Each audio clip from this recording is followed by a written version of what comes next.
Today's speaker is actually going to show up in 10 to 15 minutes. He's got another engagement, but I thought I would take the opportunity to give a little bit more detail on the class, provide an introduction, and then some of the motivations behind this class, and also the motivations behind the Wisconsin Energy Institute as a whole, which we're all sitting in here in the room. I mentioned the details about the class, and these lectures are open to the public. We do this every other week throughout the fall and spring semesters. So I encourage you to join our email list that should be going around if you're a member of the public who wants to attend these in the future. You can also go to our website, energy.wis.edu, to get more details on upcoming events.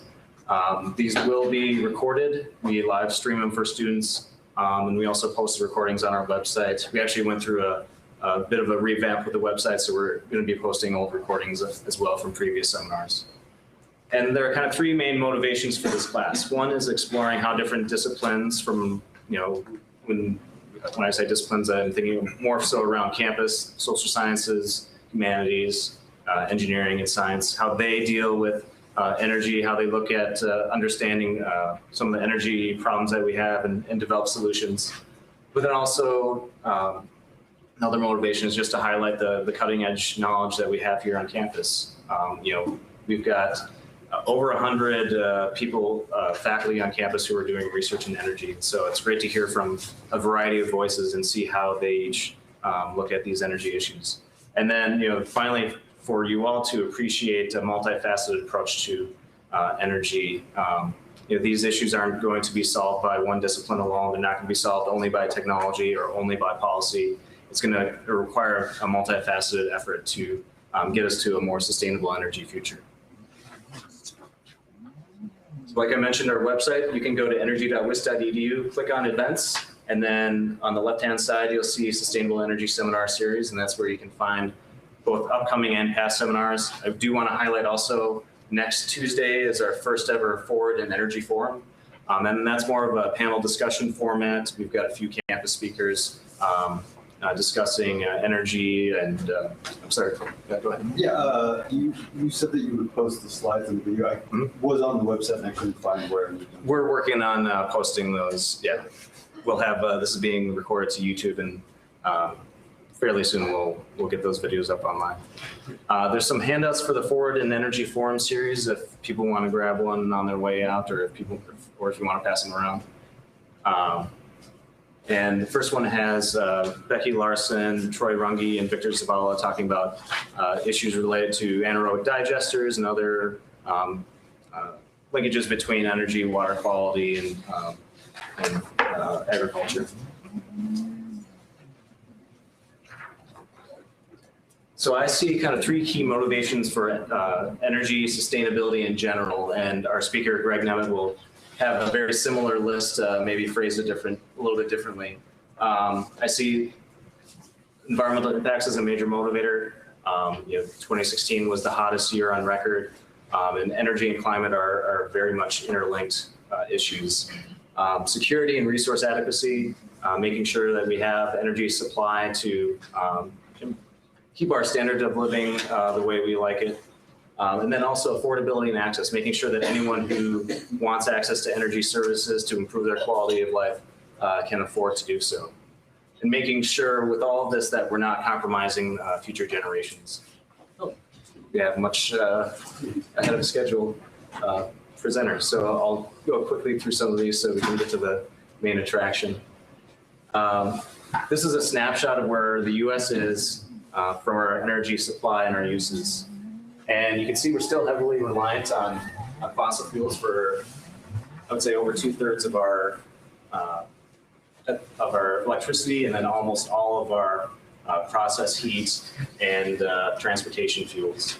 And so if we're trying to transition away from fossil fuels, it's going to take a massive multi-decade effort to switch from these less sustainable sources, which are affordable but have environmental impacts and other security impacts, to cleaner sources of energy that may have less issues with security as well. Good news is that a lot of the technologies that people are interested in for cleaner technologies that come down in price. This is from the Department of Energy showing that from their baseline in 2008, winds, solar PV, batteries, and LED bulbs have come down in cost by quite a bit. There's still a ways to go on some of these technologies, but utilities and other energy providers are taking notice, and actually in 2015, wind and solar PV account for 2/3 of new electricity generating capacity. So you have to reconcile this. There's a lot of movement on wind and solar, but there's still a very small part of the overall energy picture. So we have a long ways to go. At the same time, transportation is still sort of relatively flat in terms of greenhouse gas impacts. Electric power is dropping in CO2 emissions, but if we're going to achieve some of the level of climate stabilization that many climate scientists say we need, we're going to need much greater reductions over the next few decades.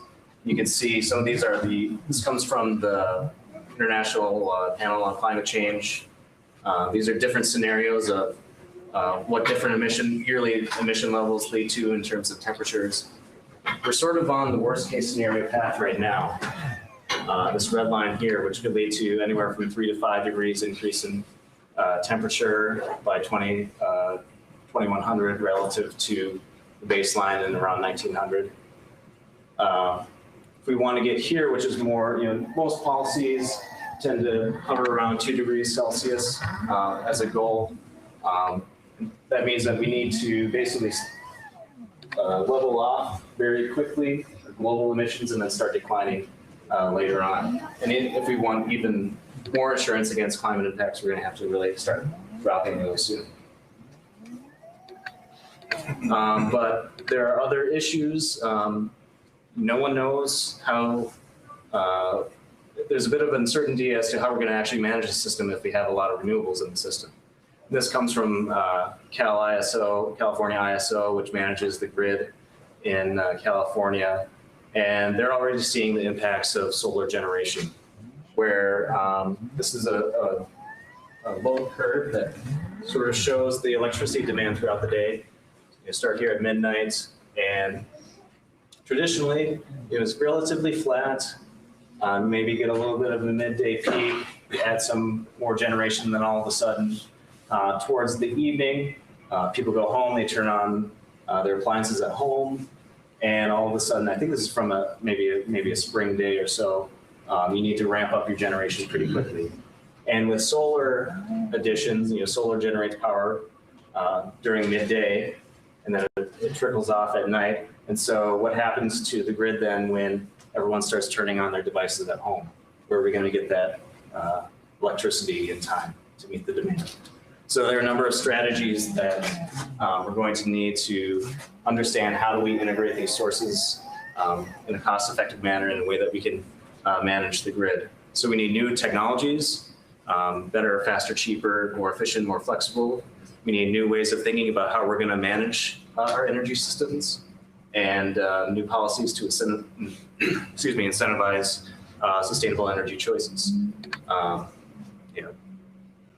The status quo favors fossil fuel for many reasons. So how we as a society decide to transition to other sources depends on policy choices that we make. You'll hear about the policy and the technologies and the systems analysis throughout the seminar series. And so with that, I'll actually turn over to Greg Nemet. He's an associate professor in the School of Public Affairs and also the Nelson Institute for Environmental Studies. And I brought Greg here to talk also a bit of an overview on energy technology and policy, and sort of what the options are, what are the prospects for this challenge that we have here. Great. Thanks, Scott.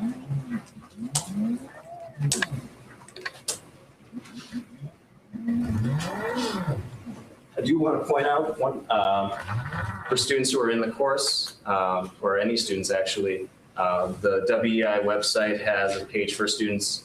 You go to education and then click on for students, and we have research opportunities. You can look at the academic programs that are energy related on campus, competitions you can get involved in, student orgs you can get involved in, and other career resources. Great, thanks. Yeah, so my name is Greg Nemet. I'm at the La Follette School of Public Affairs and also at the Nelson Institute for Environmental Studies, also involved with the Wisconsin Energy Institute and also the Energy Analysis and Policy Certificate Program. And I teach courses on energy and environmental policy and policy analysis in general. My research is really to address the question of how can policy be used to accelerate innovation in low carbon energy technologies. And I would say almost all my work can fit under trying to inform that question. And what I really want to do today is not really talk about that work, but just motivate that question to make the case about why that's an important question, why innovation is important to deal with energy problems. And I think I'll structure it in a way of saying or making the case first for why the problem is so hard and difficult and likely to take a long time. And then end with why I'm optimistic that we actually will make this type of transition for a variety of reasons. And the list of reasons to be optimistic about making an energy transition really came from teaching a course on global environmental policy. And I felt like I was making a really convincing case to students about why these problems were so hard and so intractable. And so I felt like what I was doing with that is making them very aware and also very discouraged that these problems are probably so hard that we'll never even address them. And so first, I didn't want to really have people leave my class with that as their main takeaway from the class. And second, I realized that it wasn't actually my own perception, because the reason I work on these problems is not because I think they're futile. I think there's actually reasons why we could actually do something about it. So I've tried over time to close with a list of reasons to be optimistic of overcoming some of these challenges. And so I'll talk about those today. But I do want to talk about what the challenges are, and so we're not kidding ourselves about how hard and significant the challenge this is. So to do that, I'll start with this question, which I've started for my Introduction to Energy Analysis and Policy course. I've started saying that this is the guiding question for this course, and this is the question: can energy become an enduring social priority? So I want to talk about why that's an important question and about why it's a challenging one, because a lot of aspects of the energy system, technical, social, behavioral, are volatile. They tend to change quickly and unpredictably and unexpectedly, and don't kind of fit with this notion of energy being something that's always important to us rather than only important when there's a crisis. Okay, so that's the question. What I want to start with is, so this course I teach on energy analysis and policy, it's a fun course to teach because I think I have like 10 or 12 different graduate programs represented in the audience. Social scientists, communications, occasionally humanities person, and a lot of engineers. And the engineers, I guess, become comfortable when I start talking about the first and second laws of thermodynamics and tracking where the energy goes. And in social science, we don't really have those types of things like gravity and thermodynamics, which are kind of true that you can rely on. So what social scientists do when they talk about something that seems to be true a lot of the time is they call it an iron law. So if there's an iron law of energy policy, it's this one. It's that policy making and energy always involves multiple objectives. And I think that's an important thing to acknowledge. And let me break that down a little bit. So if we had to take a first look at it, I think everyone would agree that we want energy that is cheap, clean, and reliable. And what I'm arguing is that people disagree on which of these is most important, what mix of values they would weight each of these components. So let's break that down a little bit. So first of all, we want energy that's cheap. So we want gasoline that costs $2 a gallon like it does now, or in the late 90s, like $1 a gallon or even less than that. That's pretty cheap and attractive. On the other hand, if you're living in a developing country, if you're a third of the world's population that its primary energy source is biomaterial, like this picture here, or a quarter of the world's population that doesn't have access to electricity, cheap means something different. Cheap means something that's available, accessible, that allows you to pursue subsistence and get to the next level of development. So we all want cheap, but cheap means different things to developed economies versus developing economies. So first of all, we want cheap. Second of all, we want clean. So in a developing country context, one of the reasons, but not the main reason, or one of the reasons we don't like that a third of the world's population, their main energy carrier is traditional biomass, is all these particulates in the air that lead to respiratory disease. And we have those in much lower concentrations, but also similar health effects in a developed economy where we have incidents of asthma, bronchitis, respiratory diseases. So we want energy that avoids these outcomes and those outcomes. And clean also incorporates changes to the climate system that might lead to changes in the future that are adverse for us, like melting glaciers or ice caps and things like that that would affect sea levels and things like that. So clean is an objective, but it means different things. And we want energy that's reliable. This is the Navy's 5th fleet or 6th fleet, forget, that patrols the Persian Gulf.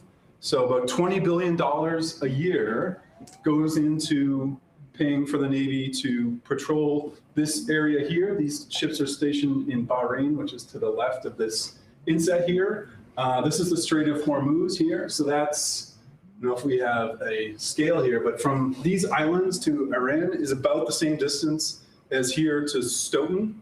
And that's about 20% of world oil supply going through these straits. It's about like 17 or so large tankers every day going through here. So it's extremely concentrated. And so much of the world depends on oil for transportation, and transportation seems to be incredibly important to people. So if we want energy that's reliable, one way to make it reliable is to invest a lot in the Navy to patrol an area that's really sensitive to disruptions and has been in the past. So reliable is another aspect of energy.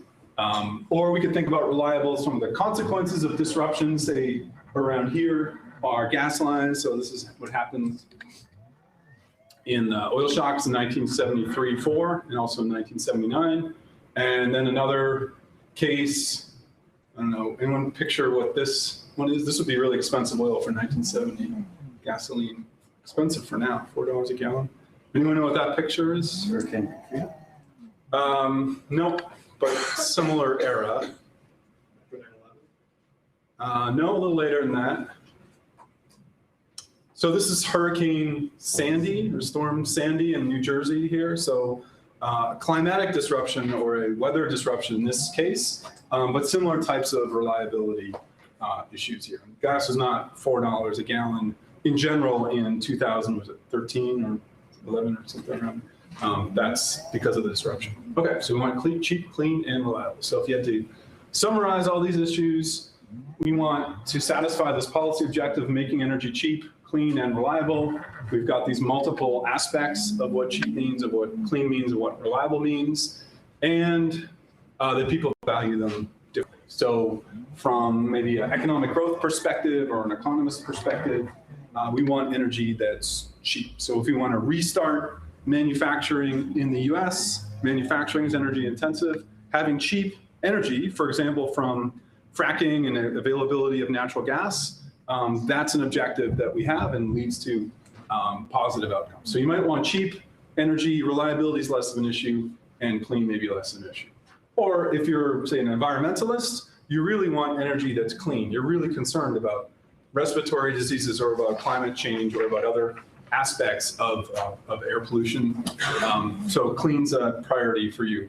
Or if you're concerned about national security, for example, or activities that are very sensitive to small disruptions in energy supply, you might say that reliability is really important. And so you've got these multiple objectives here. And in a way, it's kind of attractive because you could decide, well, everybody has a stake in energy. I was in an interesting meeting one time with a former director of the CIA, and he was really interested in biofuels.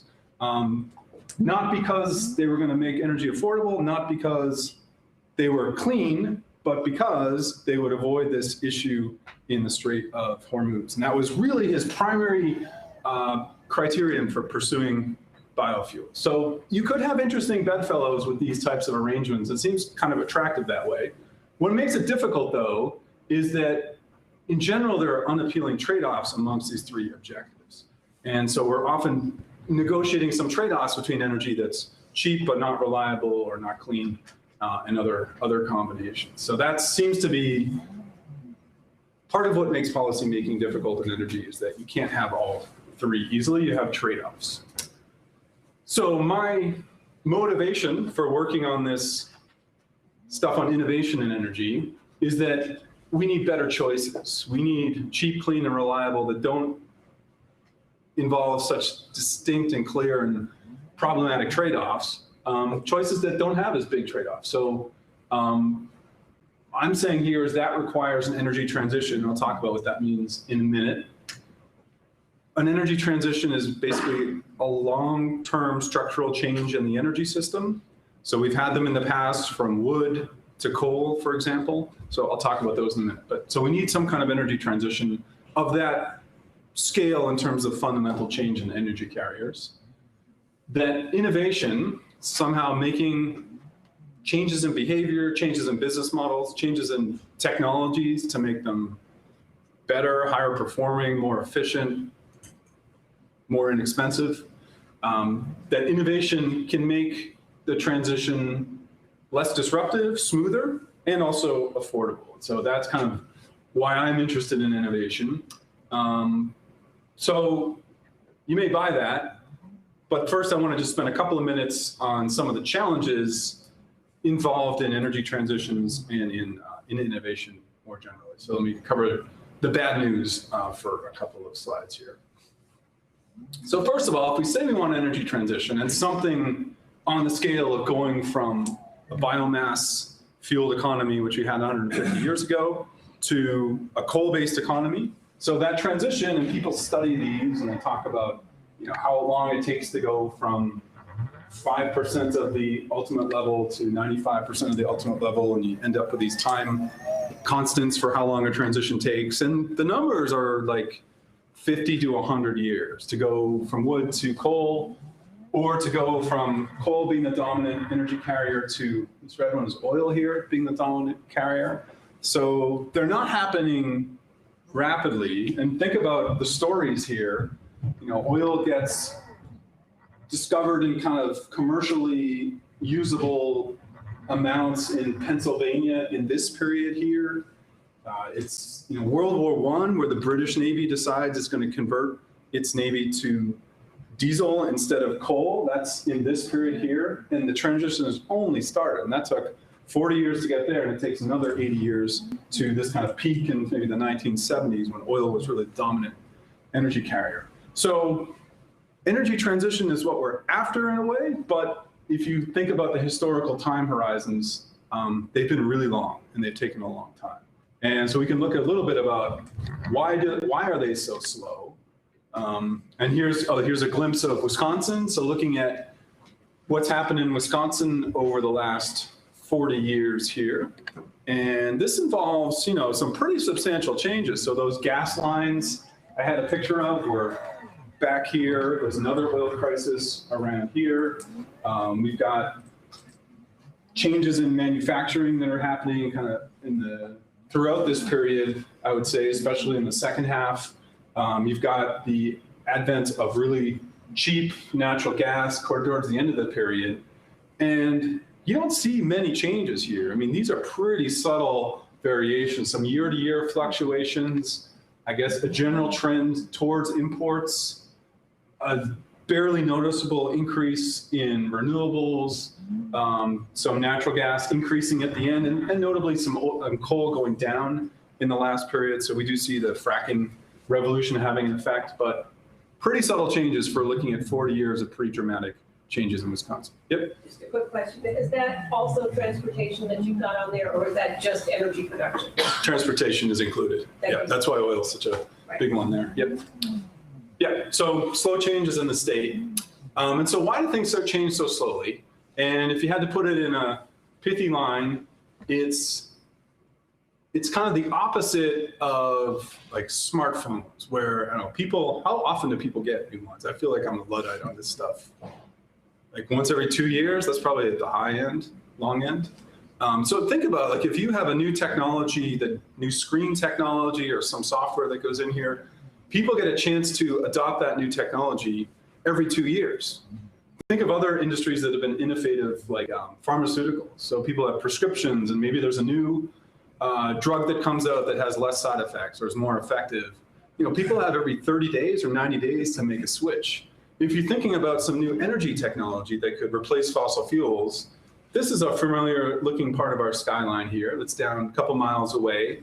This is the second oldest power plant in the US, and this is on the east side of Madison, the Blount Street power plant here. It's still going, it's still producing our electricity 80 something, close to 90 years later. And so part of what makes energy transitions take so long is this is an outlier, but also representative of how long things last in the energy sector. Power plants last 50, this one almost 90 years. Pipelines last that long. Transmission lines last a long time. The distribution system for natural gas is buried all around here. That's built a long time ago and stays in place for a really long time. It's kind of the opposite of how innovation happens in smartphones or drugs or something like that. So that's a challenge that we have in innovation in the energy system, at least on the supply side. On the demand side, maybe it's a little bit different and things can change quicker. So maybe we replace these light bulbs here more frequently than every 90 years. So maybe every year or so, or people's vehicles might get replaced every 10 years or something like that. So there are chances on the demand side to accelerate things in a way that on the supply side is much more challenging. So that's one of the challenges.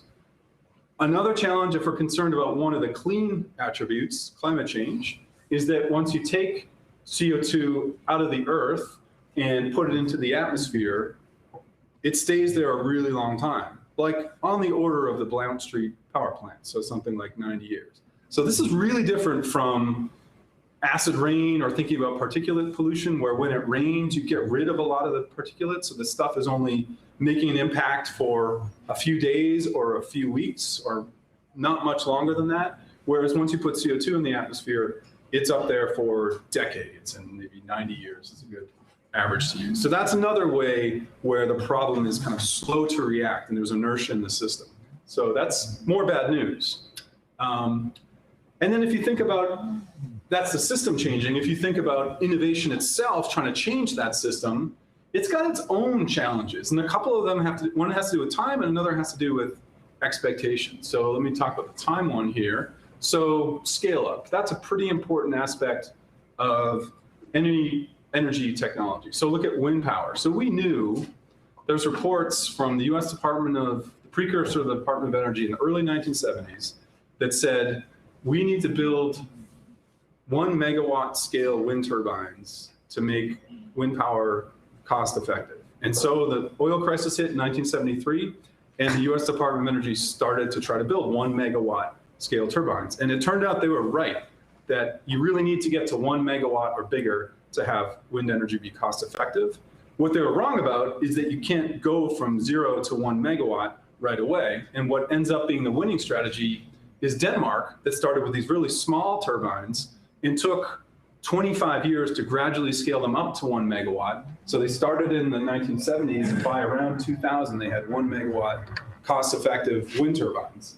But it took time, and there's something about scale up, which for a lot of technologies is important, that's non-trivial. You encounter new difficulties when you make things bigger. There's new frictions, there's new, like ball bearings were really important for the Danish wind turbines, and that's not something you would have known from going from 0 to 1 megawatt right away. And so the Danish strategy of gradually upscaling beat the German and US wind programs, which is hard to believe, but it's something about this upscaling that took time that's important. And you see this in coal-fired power plants as well. and other energy technologies as well, like turbines of jet engines and things like that. It takes a long time to get bigger. So that's a challenge, and it seems to be hard to overcome with just pumping more money in it, even if it's a crisis like it was in the 1970s. Okay, so things can take a long time to scale up. Here's a question. So probably hard to miss, and Scott had a really nice picture about that one from the Department of Energy, of how much cheaper energy technologies have gotten, especially the ones Scott mentioned, batteries, wind, LEDs, and solar is definitely one of them. And so you can see here some estimates of the cost of solar over time. So one question is, how did this happen? How did solar go from something which in the 1960s and 70s, the only place you could afford solar electricity was out in space. There's some panels on the Skylab there. Whereas by the end of this period, we're talking about a replacement for roofing shingles made out of photovoltaics. How did that happen? And I've done some work on this, and one of the answers to that, probably the most important one, is also about getting bigger. But in this case, it's not making the panels bigger, it's about making manufacturing scale bigger. So one way that solar got so cheap was by building these gigawatt scale manufacturing facilities. Here's a picture of the biggest one in the world in Japan right now. It's not actually in China. And you look on the inside of it, one, you don't see tons of people. Two, the scale is so large that you can invest in things like automation, continuous processing rather than batch processing of slicing through wafers and things like that. And that has brought down costs of solar tremendously. So economies of scale seems like a good idea, but why didn't we do that 30 years ago when solar seemed attractive? And part of it has to do with expectations. So one of the reasons this company in Japan is willing to spend probably $500 million on a line to make that large PV manufacturing facility is that they're confident that there'll be a market for the cells they produce, not just now and not just in the next year, but for say the 5 years or 10 years, whatever the lifetime of that plant is. And so it's about expectations of future demand. So if you had to answer, how did solar get cheap? In part, it's R&D efforts in the 1970s and some other tinkering and improvements, and there's other things as well. But a lot of it has to do with creating markets for these technologies that allowed people to have confidence to make large investments that led to improvements like this and that really produced a lot of what you see here, these really tremendous cost reductions. And the line continues to go down. So that's something to pick up from innovation, is how much expectations matter. It's not just the present that matters, it's future and future markets especially. So now coming around with another challenge. So if we think these energy transitions take a long time, because the historical ones have, because innovation has these long periods associated with them, because expectations are important, that seems to imply that we need some persistence. We need to keep at it for a long time in order to get some outcomes. Another challenge is that if you look historically, we see the opposite of persistence. We see volatility, and we see it in a few different dimensions. So let me just illustrate a couple of them. So probably the most obvious one is volatility in prices. So here are constant dollar per barrel oil prices from 1970 till 2011 or 12 have got there. So things that made a lot of sense, say here, such as taking coal and turning that into a vehicle fuel, which the US tried to do in a big way in the early 1980s, make a lot of sense here, and they look like stupid ideas and just corrupt government waste here. It's hard to know what was going to happen here to go there, but the point is this volatility is pretty tough for the people that need to make investments that are going to pay off over long periods of time, say 5 or 10 years, or maybe even longer in some cases. So this volatility is really difficult for making investments. And it's not like a constant trend with a little bit of noise on top of it. It's really up and down cycles of something like 5 or 10 or more years here. We've seen a recent one here. Anyone know what the price of oil is today? I haven't checked today, but 51, something like that. 51. Okay, so if I updated this line, it would go down from something like 90 for 2017 and be right about here. So pretty volatile. So that's for transportation fuels. Similarly for natural gas prices. So this is something that used to be very well correlated with oil prices and now is pretty independent. So this big rush to build lots of natural gas power plants in the late 1990s ends up being pretty crippling for a lot of places because everybody was building natural gas power plants. And so the price went up. Then it crashes with the Great Recession, the global financial crisis, and I don't know, what would be another reason it crashed? Anyone?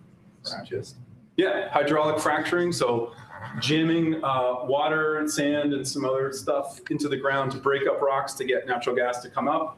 That's made a huge difference. So like it expanded our US reserves of natural gas by about a third, and that makes a big difference on price. So now we're down at really low prices again. So things that compete with natural gas look pretty interesting in 1980 and in 2005 or 2008, and now are really suffering from not being able to compete. So volatility in prices. We've also got volatility in kind of on the technology push side. So this is our large federal research and development projects. And this was kind of motivated by people talking about doing a Manhattan or Apollo project for energy. So we look back at what the previous projects looked like. So Manhattan project, something like $20 billion over 3 years to build 3 nuclear weapons. Apollo project, a much bigger sum than that to do something like 5 or 6 moon landings. We had Nixon trying to deal with the oil crisis with Project Independence. Lots of money for nuclear, synthetic fuels, solar came from that, wind power. The Reagan defense buildup in the 1980s, doubling the National Institutes of Health, the war on terror for military R&D, and then this possibility of doing something of similar scale on energy with these previous efforts of the past. But you'll notice that all of these big efforts in the past were kind of boom and bust. Some of them lasted for as long as 10 years, but none more than that. And so it wasn't like something that goes up and is sustained. It tends to go up and down. And you can think about what that means in terms of making long-term investments or what it means for human capital. I mean, I've seen in the energy industry lots of people that were working on the space program in the 1960s and got trained in physics and topics like that, a lot of them around here, start scrambling for new things to do in the 1970s. The oil crisis comes up, and then a lot of those people apply those same skills to the energy sector. And then after that, they're starting to find new places to go after the energy effort goes away. But it's kind of the opposite of what you see in some other countries, especially Japan is probably the best example, where you have much more sustained and stable research emphases over time. So volatility in efforts to do something on the technology side. We've also got volatility on the market side. So these are incentives for wind power. So there's a tax credit that you can get if you make wind power. It's roughly about a 30% tax credit you get. And the tricky thing about that is that it has only ever been authorized for about 18 months at a time. And so it gets lots of people build when it's on, and then no one builds when it's off. And then you've got, even within these periods, big pushes at the end. I remember looking at out my office window in end of 2012, and people across the lake were frantically trying to finish those wind turbines that by Epic, there's 6 wind turbines out there, because if they could get them online and producing electricity by 2012, they would get this 30% tax credit, and it was going to expire at the end of the year. So think of what that does for all the manufacturing or the servicing of those wind power. If you're, setting up a facility, say northeast of here, trying to make towers or components for towers for wind turbines, if you can set up a line that's going to work for a year, but know that it's going to crash by 90% the next year, it's going to really affect how willing you'd be to expand the line, to invest in training workers, to even hire people. So this up and down and this volatility, again, is really difficult to fit with this idea of kind of sustained effort on innovation. And then another challenge that affects volatility is that when we say we're going to do something, in a lot of cases, we don't actually do it. When I say we, I mean governments within the US, so federal and state policies. So these are some of the examples. So that oil crisis motivated the State of the Union address in January 1974 was based on energy independence, and Nixon had this plan by the end of the 70s, we'll import zero foreign oil. So here's his plan here, and you can see what happened in reality. So it keeps going up. Carter has a similar but less ambitious plan. So in this paper we worked on, ambition was the slope of this line here. So he said 50% reduction in imports by 1992. So a little longer and not quite as ambitious. And we actually met that one, at least for a while. And then things started going the other way. Oil was cheap. We weren't so concerned about this reliability issue anymore.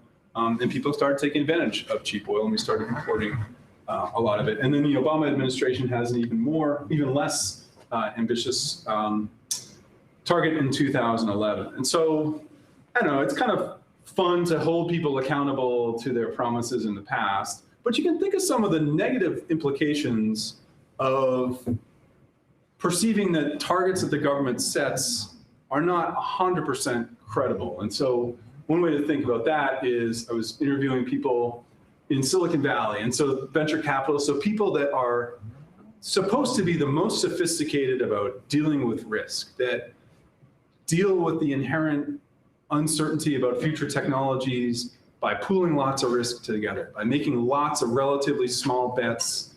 And pets.com and a bunch of other stupid internet stocks are a waste of money, but Google more than pays them back by a factor of 10. And so they just spread lots of bets, have a wide portfolio of technologies. And so I wanted to ask people, how do they, take that type of risk into an environment in which policy is really difficult to predict and risky, and maybe more risky than the technology outcomes. So I asked them, this didn't work out too well. All right, well, I asked them, the question's not there.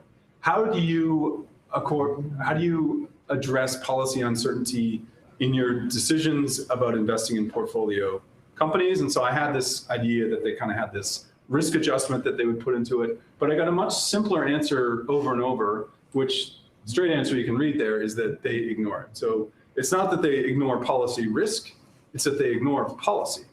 So that any incentives that they get from a tax credit, from a rebate or some kind of subsidy, that's considered kind of gravy or icing on top of the cake. It's kind of extra that would be nice to have, but we're not going to make an investment decision that's based on a government policy that could go away at any time, because what the government giveth, it can taketh away. So I think that is kind of partly the outcome of this picture here, and the volatility we see in some of the policies like the wind power one is people just don't really believe that the government is going to live up to the promises it makes. And it's not true in every realm.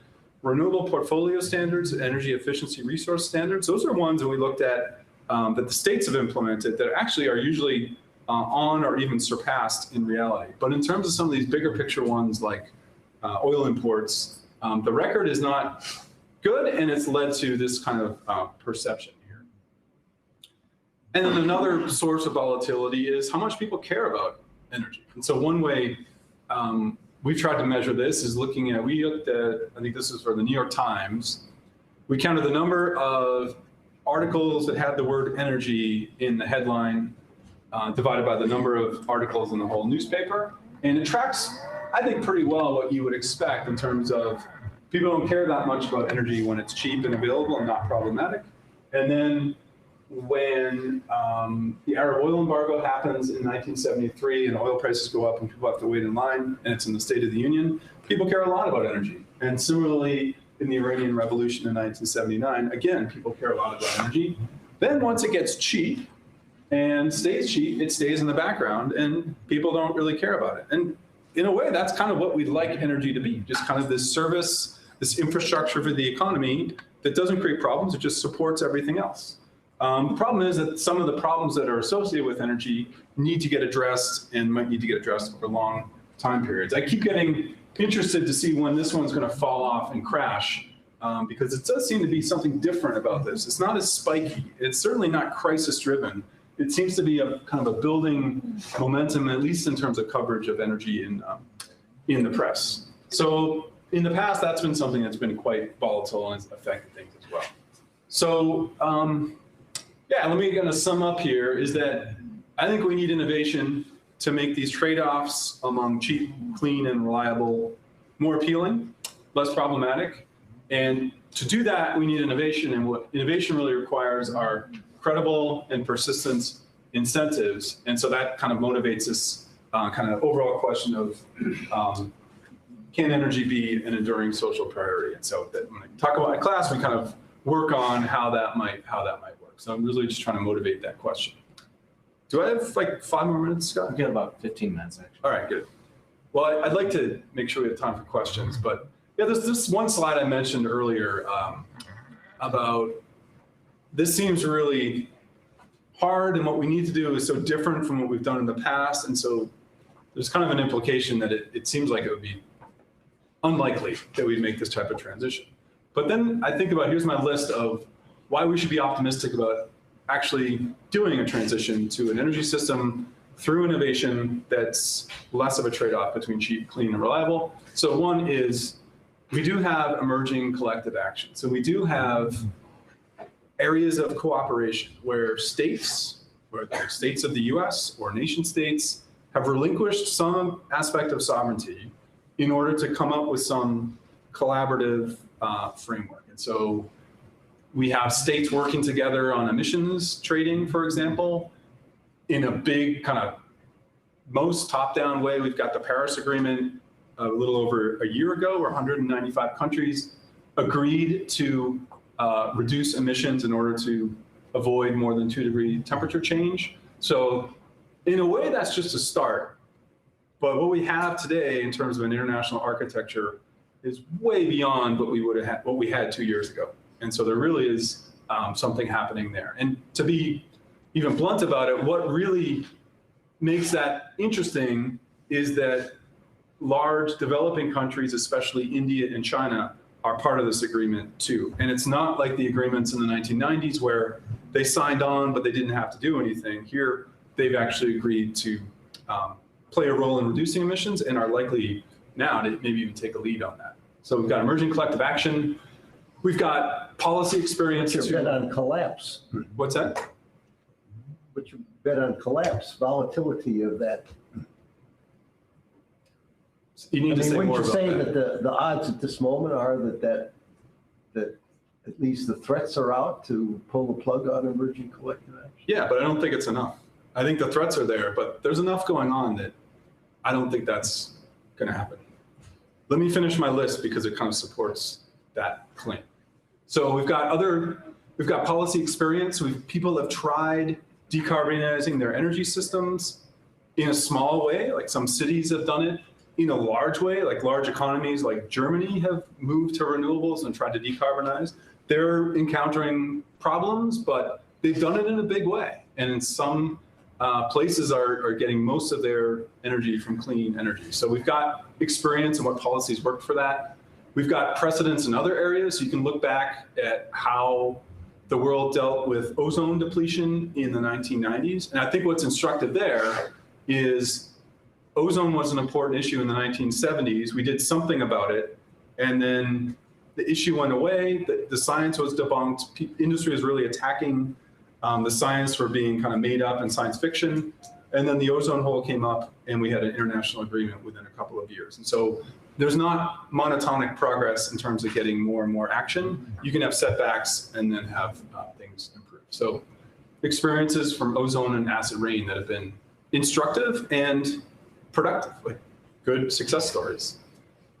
Incentives for adapting to, for example, with climate change are strong. We don't have the collective action issues we have with mitigation. So that helps if people actually do something about that. It's not sufficient, but it's helpful.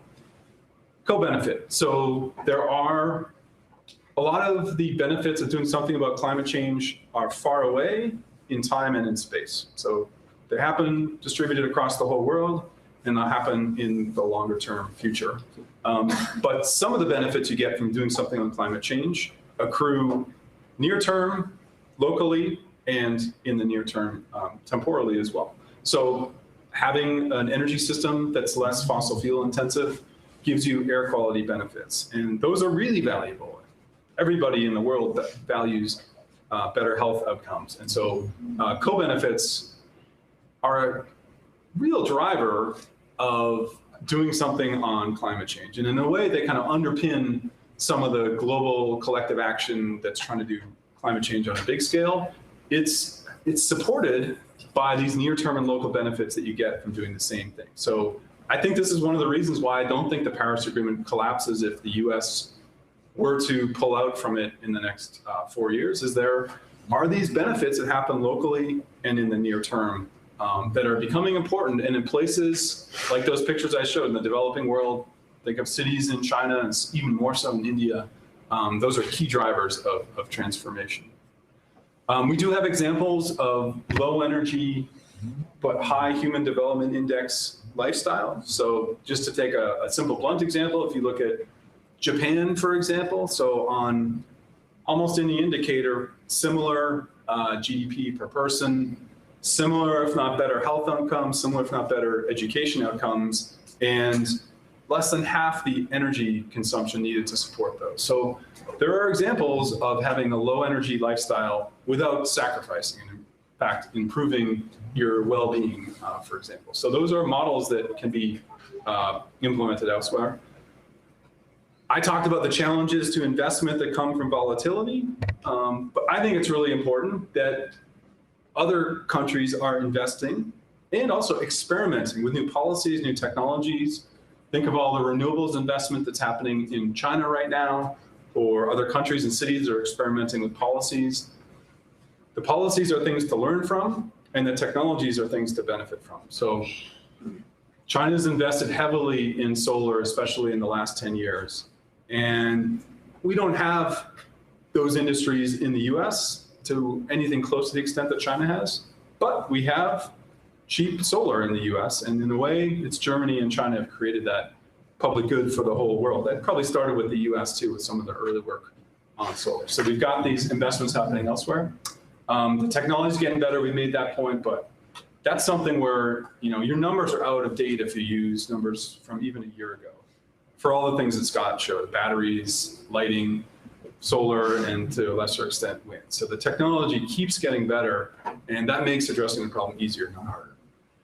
And then finally, I think that having people with a higher stake in the long-term outcomes than the people that are mainly influencing the decisions right now gives me reason for optimism that we'll actually do something about that. So I actually used this same list last, I think it was June. I was in Germany and I was asked to give kind of a perspective on what the Brexit vote meant for climate change policy.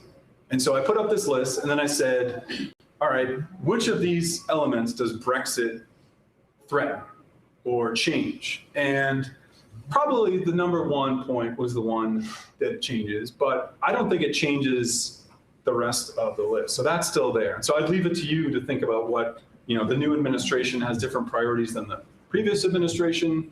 Which of these elements are going to get changed by the new administration, and which ones are robust that will continue despite that? So I'll leave it there. Happy to take questions as well.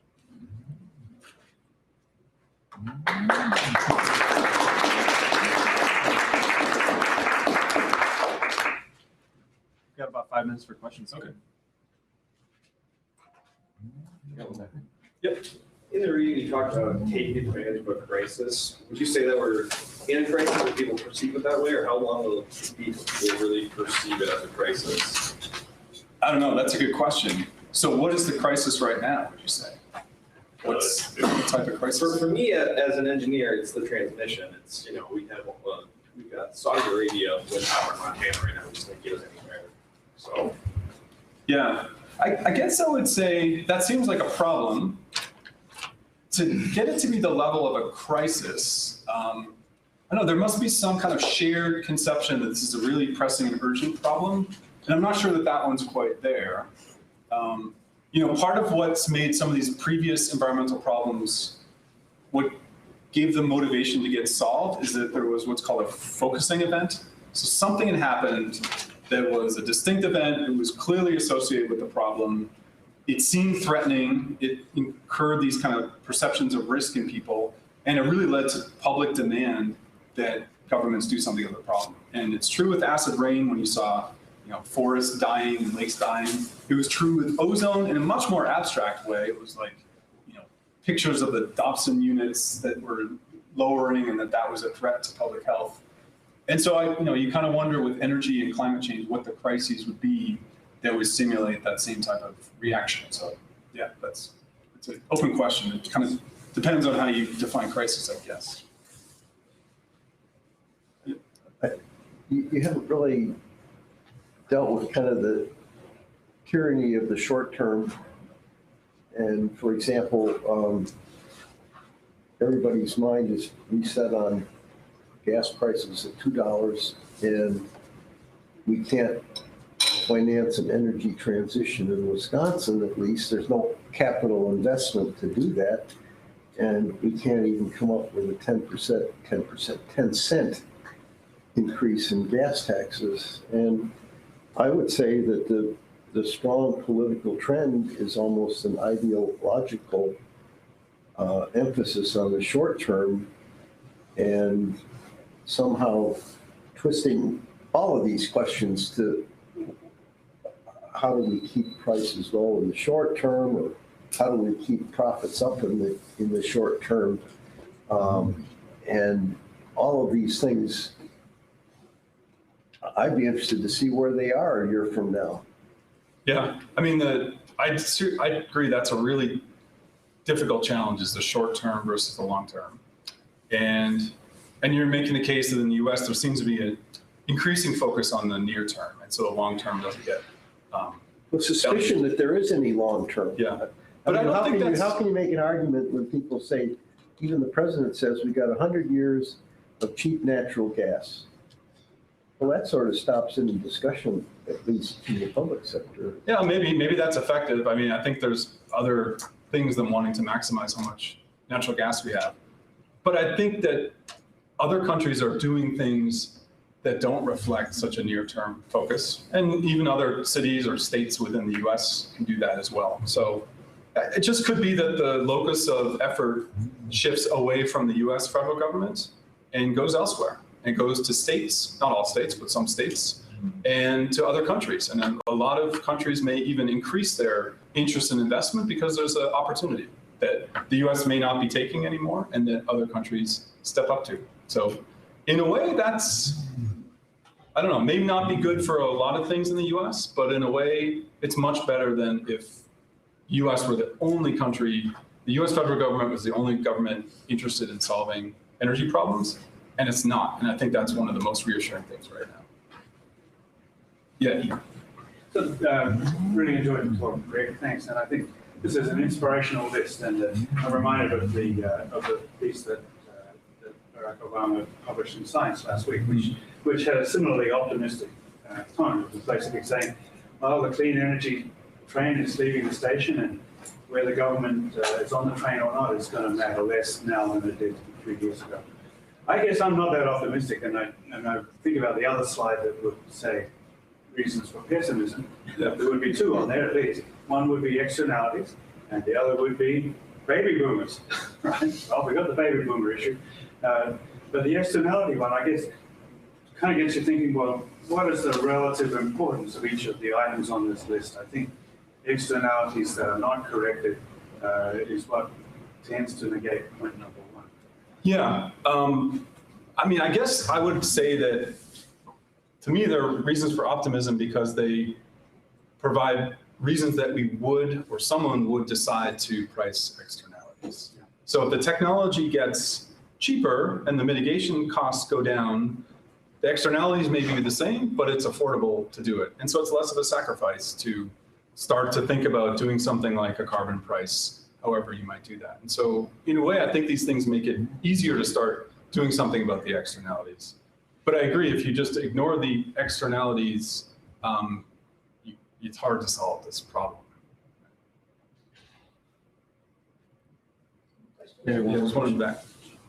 Just as a comment to you two, just in general, I think a lot of in the next 50 years too, a big focus is going to be on India and China because they both have almost 3 times the population as us. So if they can be brought up as developers with more renewable energy sources, the U.S. will almost not even matter as much comparatively, or will almost be forced to join them. And you had another point on baby boomers. I don't think I got that exact. What's the problem with baby boomers? What isn't the problem with baby boomers? That was just a throwaway. I was thinking much more about how far we can get without policy. Yeah. Right? All right. Without active policy, which I think is where you're heading. And I think the other thing that really comes up is, okay, what's happening in China? What is driving China's huge effort towards clean energy? Because that is mostly driven by just one country. It's not being driven by external agreements. It's China making the decision itself. Yeah. I think it's fascinating. Yeah, that's a huge question, but it's great that they're doing something. Yeah, I mean, I think my speculation is that part of it has to do with this, and part of it, I don't think I really said it here, but I think they just sense an opportunity to be the providers or the manufacturers of a lot of the infrastructure and technologies that need to be built to do this type of transition, and they're really putting themselves in a good position to do that. Maybe one more question? Yeah. Well, you mentioned Japan, so I want to ask about a social science question. I tried to get someone with me to come up with a better term for energy slaves. There is this terminology called eco time. So instead of looking at this macro view, why does Japan have more of a micro view on energy? And do they use the word energy, which is coined here in the United States, more there? It's certainly used much more. They refer to energy in China than they do in the United States. Yeah. Yeah, I don't know. I mean, you can just look at, the population density and the land available and the resources they have available. And to me, it's almost unbelievable how they built what at one time was the second largest economy in the world with almost no energy resources. They import almost everything: oil, natural gas, coal, renewables they've started to do. And so, in a way, it's kind of the opposite of the endowment the US has had, where we had tons and tons of space and almost unlimited energy. We still have lots of it. And so the incentives to be careful with that and to build with density and to build efficient were just much weaker in the US than they were in Japan. But yeah, I don't know about how it's kind of considered socially. That's a good question. Okay, I'll stop there. We'll meet here in class 2 weeks from now with Professor Adrian Coué from Engineering Physics, and then students in the class will have additional work to do online. Go to the Canvas website for more information. Thanks, Thank you so much. One thought, are we going to be doing happen there? Viewing session in here next Tuesday. I saw that. I saw that says just go. I'll send out another email just to see how many. I know a lot of. Sure. Yeah. Okay, cool. Next whole lot until something bad. So we have to. Yeah.